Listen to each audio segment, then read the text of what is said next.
Hello my dear students, welcome back to my channel DPSC Diaries। Pre school education curriculum हम paper solve कर रहे थे। Pre school education curriculum जो 100 marks का आता है, DPSC फर्स्ट ईयर का ये पेपर है जिसे हम सॉल्व कर रहे थे। पार्ट 1 हमने सॉल्व कर लिया था, जो 1 क्वेश्चन मतलब 1 मार्क के क्वेश्चन होते हैं इसमें। नेक्स्ट पार्ट सेकेंड वो वाला भी हमने सॉल्व कर लिया था। इसमें हर क्वेश्चन 2 मार्क्स के होते हैं। अब पार्ट थर्ड सॉल्व करेंगे। इस वीडियो में हम जो 5 मार्क्स के क्वेश्चन होते हैं, आज हम उन क्वेश्चंस को सॉल्व करेंगे इस वीडियो में जो 5 मार्क्स के क्वेश्चन होते हैं। तो क्वेश्चन नंबर 16 से स्टार्ट करते हैं। Discuss any 5 factors which influence the early development of a child.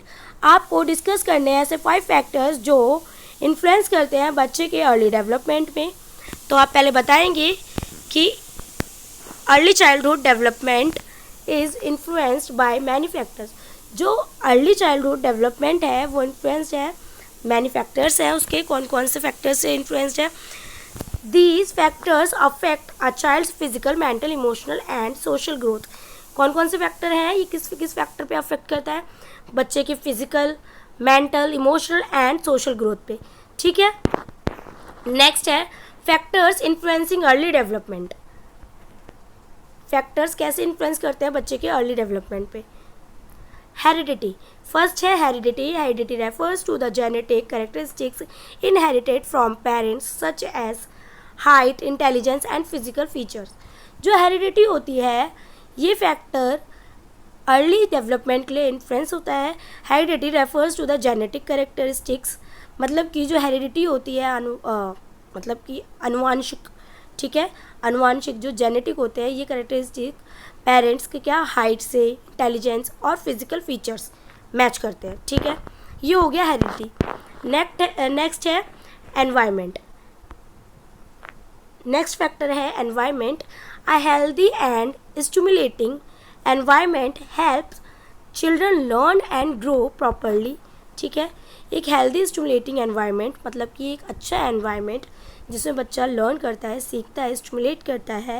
Help children learn and grow properly, वो हेल्प करता है बच्चे को विकास में, ठीक है, उसकी ग्रोथ में, जो वो प्रॉपर क्या हो, लर्न करना सीखे और उसका बेसिक क्या हो, स्ट्रॉन्ग हो। ठीक है। Home, school and community environment influence development. घर और स्कूल और जो आसपास का वातावरण होता है, एनवायरनमेंट, कम्युनिटी एनवायरनमेंट इन्फ्लुएंस करता है बच्चे के डेवलपमेंट में। ठीक है। नेक्स्ट है न्यूट्रिशन।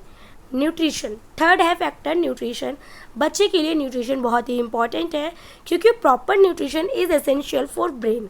बच्चे के लिए प्रॉपर न्यूट्रिशन बहुत ज़्यादा ज़रूरी होता है क्योंकि बच्चे का ब्रेन डेवलपमेंट करने के लिए प्रॉपर न्यूट्रिशन, ठीक है, पौष्टिक आहार देना बहुत इंपॉर्टेंट होता है जिससे बच्चा प्रॉपरली क्या हो, ग्रो हो सके।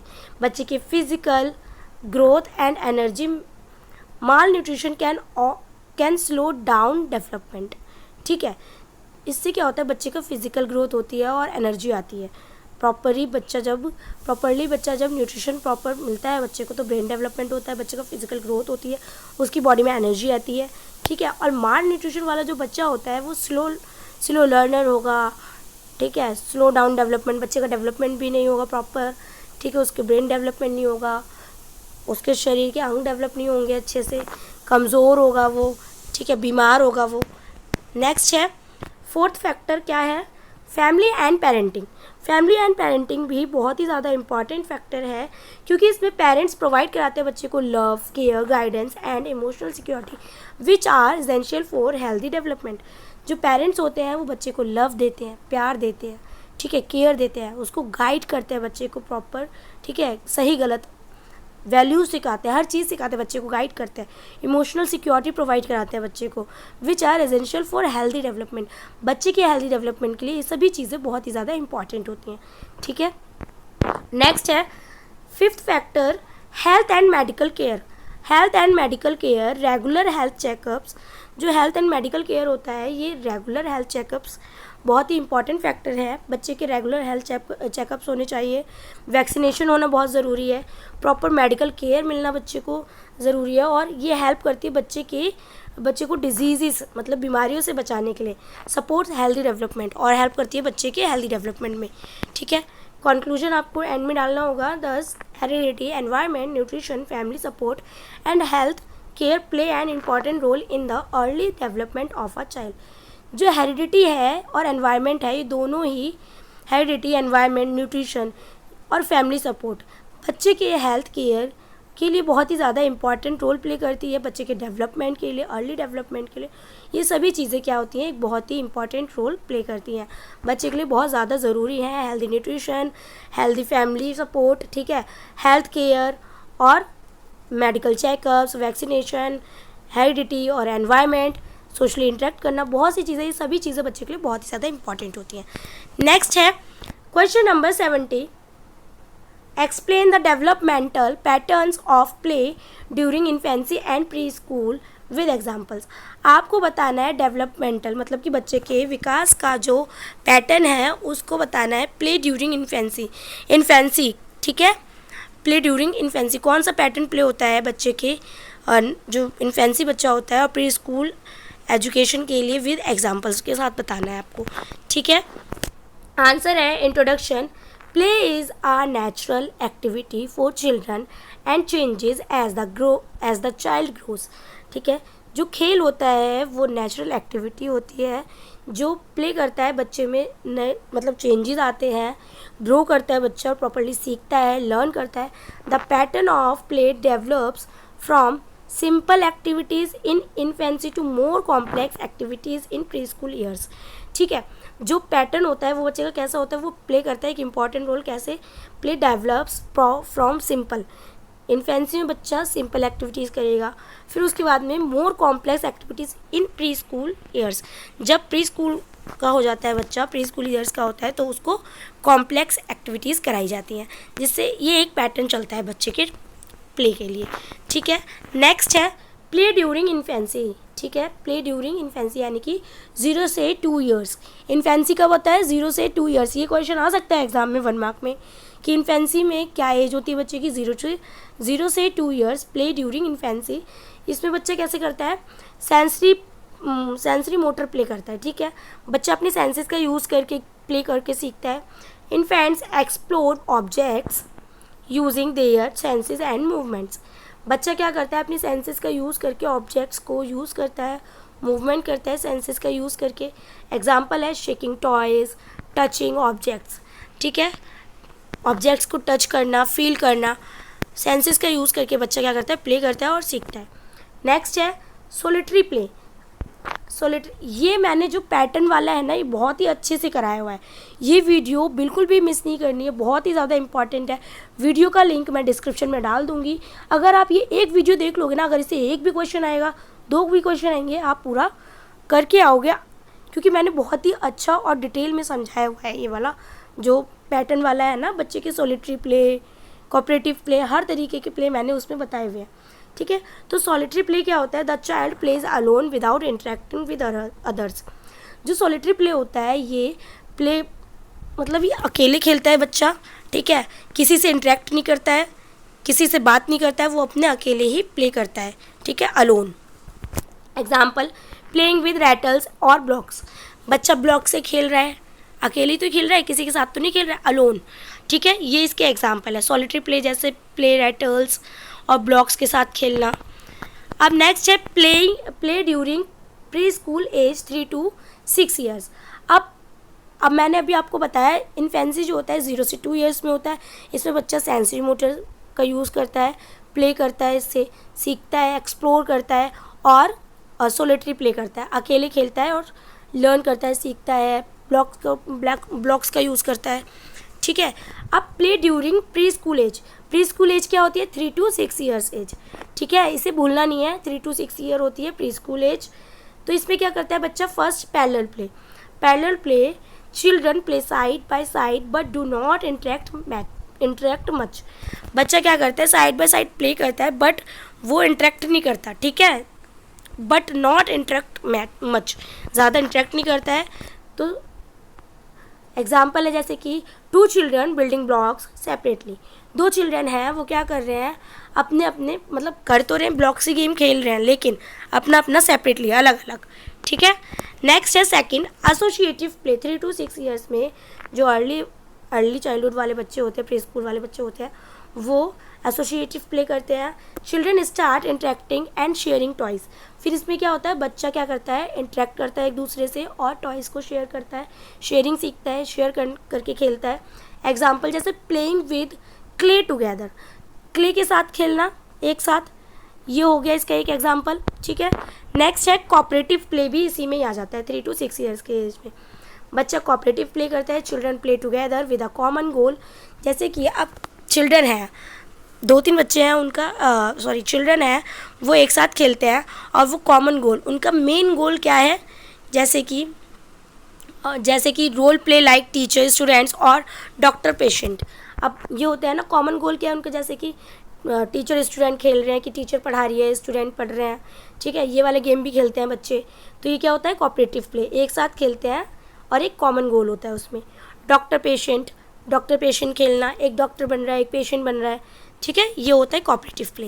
नेक्स्ट है कंक्लूजन है therefore play develops from simple individual activities in infancy to more social and cooperative play during preschool years. Play क्या करता है, develops from simple individual activities, बच्चे में सिंपल इंडिविजुअल एक्टिविटीज़ को डेवलप करता है, infancy to more social and cooperative play during preschool years, ठीक है। फिर इसको क्या करता है, कोऑपरेटिव प्ले बच्चा सीखता है, सोशली इंटरेक्ट करना सीखता है, सोशल में मतलब समाज में रह के कोऑपरेटिव प्ले करना सीखता है प्री स्कूल ईयर्स में, ठीक है। नेक्स्ट है question number 18, define curriculum and explain it's components with examples. Define curriculum and explain, आपको करिकुलम के बारे में एक्सप्लेन करना है, डिफाइन करना है और उसके कंपोनेंट्स के बारे में आपको बताना है एग्जांपल्स के साथ, ठीक है। क्वेश्चन में यही पूछा है, तो आपको पहले बताना होगा करिकुलम क्या होता है। Curriculum is the overall plan of learning experiences provided to children in an educational program। जो करिकुलम होता है ये एक ओवरऑल प्लान होता है बच्चे के लर्निंग एक्सपीरियंसेस को प्रोवाइड कराने में, ठीक है, एजुकेशनल प्रोग्राम होते हैं ये। डेफिनेशन क्या है इसकी, curriculum includes objectives, content, learning activities, teaching methods and evaluation use to teaching learning process. Curriculum में क्या क्या आ जाता है, ऑब्जेक्टिव आ जाते हैं, कंटेंट आ जाता है, बच्चे को क्या क्या पढ़ाना है, लर्निंग एक्टिविटीज़ क्या क्या होती है, वो सभी क्या होते हैं करिकुलम के अंडर आ जाते हैं। टीचिंग मेथड्स एंड इवेल्युएशन, जो टीचिंग मेथड्स होते हैं वो भी करिकुलम के अंदर आते हैं, और इवेल्युएशन भी, और यूज इन टीचिंग लर्निंग, ठीक है, प्रोसेस, ये सभी इसी के अंडर आ जाते हैं, ये होता है करिकुलम। कॉम्पोनेंट्स ऑफ करिकुलम क्या होता है, कॉम्पोनेंट्स ऑफ करिकुलम होता है, क्या क्या है कॉम्पोनेंट्स ऑफ करिकुलम। फर्स्ट है objectives, these are the goals to be achieved through education. ये सब भी क्या है, गोल्स होते हैं अचीव करने के लिए एजुकेशन को, ठीक है। एजुकेशन अचीव मतलब अपने गोल्स को अचीव कैसे करता है बच्चा, एजुकेशन के थ्रू, ठीक है, इसके ऑब्जेक्टिव है। नेक्स्ट है एग्जाम्पल, डेवलपिंग लैंग्वेज और सोशल स्किल्स, ठीक है, ये हो गया, बच्चा एजुकेशन के थ्रू अपने लैंग्वेज स्किल्स और सोशल स्किल्स को डेवलप करता है। नेक्स्ट है कंटेंट, सेकंड है content components, the subject matter और टॉपिक्स टू बी टॉट, मतलब कि जो कंटेंट होता है वो सब्जेक्ट का मैटर करता है टॉपिक पे, ठीक है। सब्जेक्ट मैटर, जो टॉपिक होता है उसका सब्जेक्ट मैटर क्या है, जैसे एग्जांपल नंबर्स, कलर्स, शेप्स, ये हो गए, बच्चे को आप मैथ्स पढ़ा रहे हो, ये हो गया सब्जेक्ट, टॉपिक हो गए नंबर्स, कलर्स, शेप्स, ये होता है कंटेंट अंदर का, ठीक है। नेक्स्ट कंपोनेंट है learning activities, activities through which children learn, जो एक्टिविटीज़ जिससे बच्चा क्या करता है, लर्न करना सीखता है, ठीक है। जैसे कि स्टोरी टेलिंग, ड्राइंग, सिंगिंग, बच्चा स्टोरी टेलिंग कर रहा है तो उससे लर्न करना सीख रहा है, कम्युनिकेशन स्किल्स डेवलप हो रही है, इससे भी लर्न कर रहा है बच्चा, वैल्यूज़ लर्न कर रहा है, वैल्यूज़, ठीक है, रिस्पेक्ट करना सीखता है वैल्यूज़ को। ड्राइंग करना, इमेजिनेशन बढ़ रही है, बच्चे की क्रिएटिविटी बढ़ रही है, सिंगिंग, ठीक है। Through which children learn, activities through which children learn, जो एक्टिविटीज़ होती है उनसे बच्चा क्या करता है, लर्न करता है, ये होती है language activities, learning activities.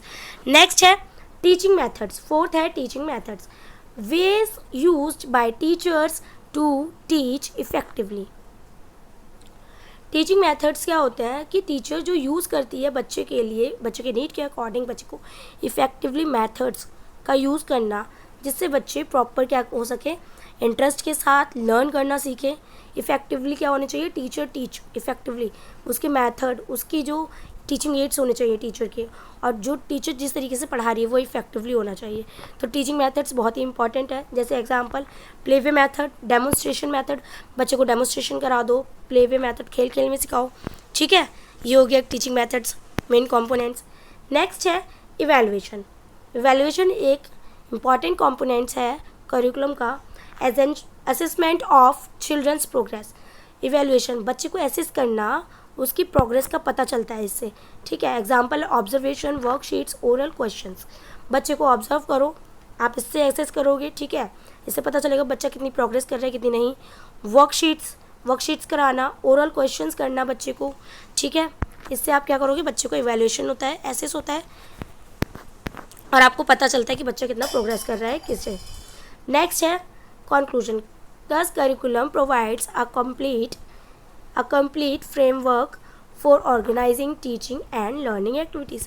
Curriculum क्या करता है, प्रोवाइड कराता है कंप्लीट एक पूरा फ्रेमवर्क जो ऑर्गेनाइज करता है टीचिंग एंड लर्निंग एक्टिविटीज़ को, कि कैसे आपको टीच करना है, क्या क्या उसके अंदर होता है। करिकुलम पूरा एक ब्रॉडर वास्ट टाइप का क्या होता है, करिकुलम होता है, जिसमें कंटेंट और topics, teaching aids, teaching ways, हर चीज़ की क्या की है करिकुलम में, सभी चीज़ की बात की है। Activities, learning activities, teaching style क्या होना चाहिए, टीचिंग मेथड्स क्या होना चाहिए, वो सभी करिकुलम के अंदर आ जाते हैं, ठीक है। नेक्स्ट है question number 19। Child centred method is independent learning method, explain with examples. जो चाइल्ड सेंटर्ड मेथड होता है वो इंडिपेंडेंट लर्निंग मेथड होता है, तो आपको एक्सप्लेन करना है एग्जाम्पल के साथ में, ठीक है। इंट्रोडक्शन है, पहले आपको बताना है चाइल्ड सेंटर्ड मेथड क्या है। Child centred method focuses on the needs, interest and abilities of the child. जो चाइल्ड सेंटर्ड मेथड होता है वो फोकस करता है बच्चे की नीड पे, उसके इंटरेस्ट पे और उसकी लर्निंग एबिलिटीज़ पे, ठीक है। नेक्स्ट है it encourages children to learn activity and independently. ये एनकरेज करता है बच्चे को इंडिपेंडेंटली लर्न करने पे, एक्टिवली, ठीक है। नेक्स्ट है explanation. In child centred learning the teacher acts as a guide और फैसिलिटेटर। इसमें क्या होता है, जो चाइल्ड सेंटर्ड लर्निंग मेथड होता है इसमें टीचर क्या होती है, एक फैसिलिटेटर होती है, गाइड होती है, इंस्ट्रक्टर नहीं होती है। While the child actively participates in learning activities, ठीक है। जब इसमें फैसिलिटेटर होती है, गाइड होती है, जब बच्चा क्या करता है, एक्टिवली पार्टिसिपेट करता है, लर्निंग एक्टिविटीज़ कराता है, ठीक है। नेक्स्ट एग्जाम्पल है activity based learning. Activity based learning, इसमें क्या होगा, children learn through activities like drawing, puzzles and games. जो एक्टिविटी के थ्रू आप बच्चे को लर्न कराते हो ना, तो बच्चा क्या करता है, पूरा इंटरेस्ट देता है अपना उसमें, ठीक है। बच्चे को सेंटर में रखा जाता है इसमें, क्योंकि बच्चा ड्राइंग करेगा, एक्टिविटी करके सीखेगा, पजल, गेम्स, इससे बच्चे का क्या होगा, क्रिएटिविटी डेवलप होगी, कॉग्निटिव स्किल्स डेवलप होगी, मेंटली बच्चा डेवलप होगा, और गेम्स के थ्रू क्या करेगा, बच्चा सीखता है, ठीक है। नेक्स्ट है learning by doing. Learning by doing, children performs task themselves rather than only listening to the teacher। Learning by doing यानी कि खुद से करके सीखना, ठीक है। बच्चा खुद से करके सीखता है, तो इसमें perform task, children perform task, जैसे कि बच्चा एक टास्क को परफॉर्म करता है रादर देन ओनली लिसन, ठीक है। सिर्फ टीचर को सुनता ही नहीं है, बल्कि वो अपने चिल्ड्रन परफॉर्म टास्क वो खुद भी परफॉर्म करता है एक्सपीरियंस के थ्रू। लर्निंग बाय डूइंग यानी खुद से करके सीखता है, ठीक है। सिर्फ सुनना ही नहीं होता है, टीचर को सुनना नहीं है, खुद से करना है, बच्चा खुद से करके सीखेगा, ठीक है। नेक्स्ट है एग्जाम्पल इसका, painting seeds to learn about plants. Planting seeds to learn about plants, जैसे सीड्स को प्लांट करना और फिर प्लांट्स के बारे में लर्न करना, तो बच्चा क्या कर रहा है, लर्निंग बाय डूइंग, खुद से लर्न कर रहा है, खुद से करके सीख रहा है, ठीक है।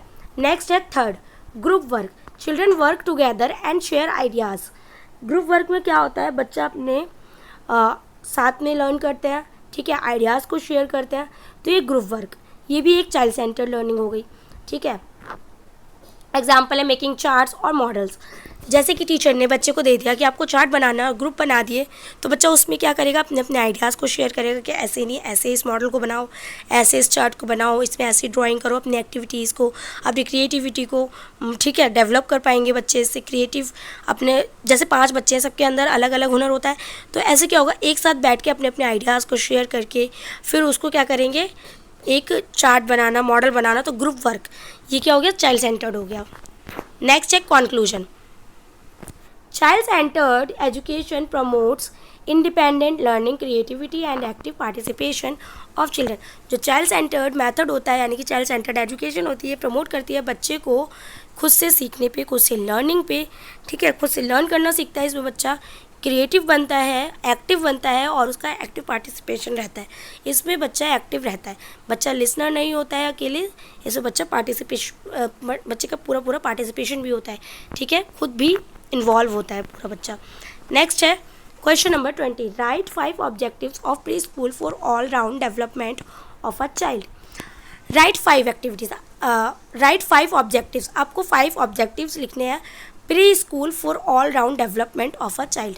प्री स्कूल के बारे में बच्चे के ऑल राउंड डेवलपमेंट यानी कि होलिस्टिक डेवलपमेंट की बात की है इसमें, तो आपको बताना होगा 5 ऑब्जेक्टिव कौन कौन से होंगे। पहले आपको इंट्रोडक्शन में बताना होगा, pre school education aims to support the holistic और all round development of children during their early years.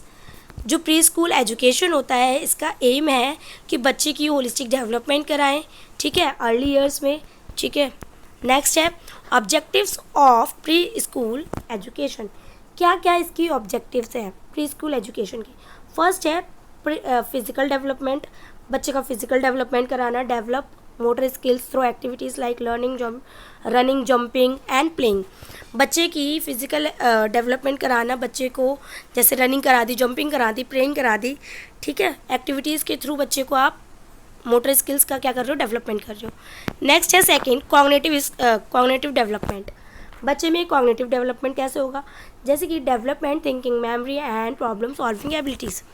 बच्चे को आपने जैसे कॉग्निटिव डेवलपमेंट में आ गया, बच्चे को आप डेवलप करें उसकी थिंकिंग स्किल्स को, memory and problem solving abilities को डेवलप करना कॉग्निटिव में, यानी कि दिमाग से रिलेटेड, मस्तिष्क से रिलेटेड, जैसे पजल सॉल्व कराना, कोई मैथ्स का मतलब कुछ ऐसी लॉजिकल कोई चीज़ जो है, कोई काम कराना बच्चे से, लॉजिकल एक्टिविटी कराना, पजल सॉल्व कराना, प्रॉब्लम सॉल्विंग एबिलिटीज़, ठीक है, ये सब कॉग्निटिव डेवलपमेंट हो गया।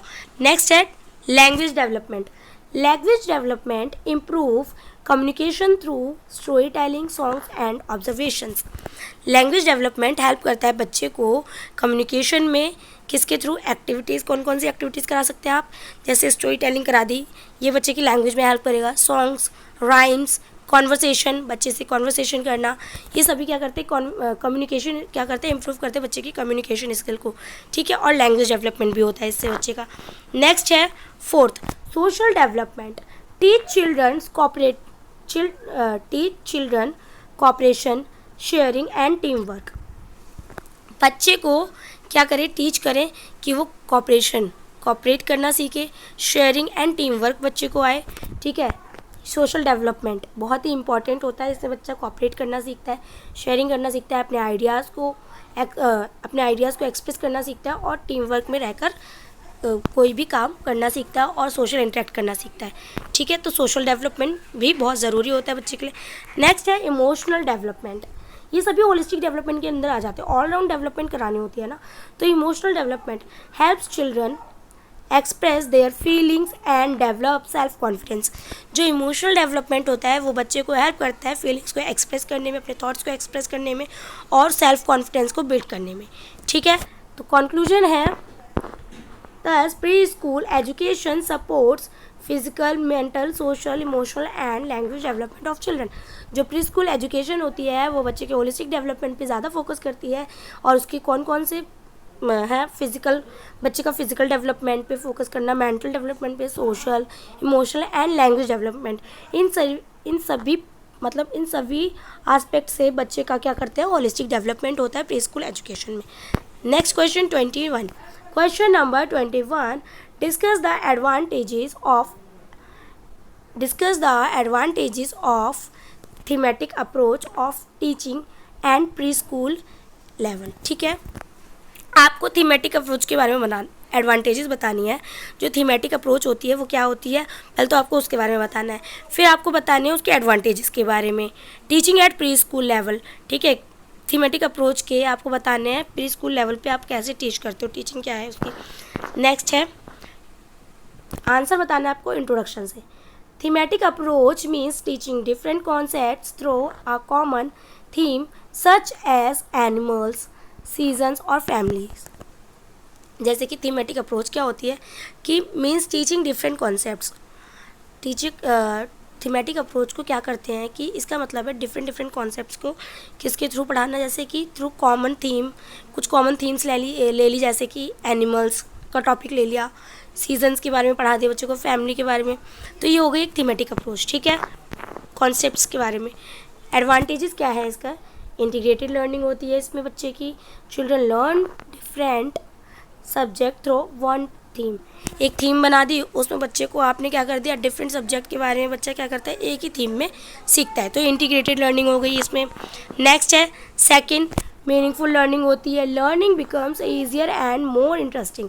मीनिंगफुल लर्निंग होती है थीमेटिक अप्रोच से, क्योंकि एक थीम में बच्चा क्या करता है मीनिंगफुल लर्निंग कर पाता है। कैसे, क्योंकि लर्निंग बिकम्स ईजी, ये इजी भी लगती है इससे बच्चे को, क्योंकि इसमें बच्चा एक थीम में कई सारे सब्जेक्ट्स और कई सारी चीज़ों को सीखता है।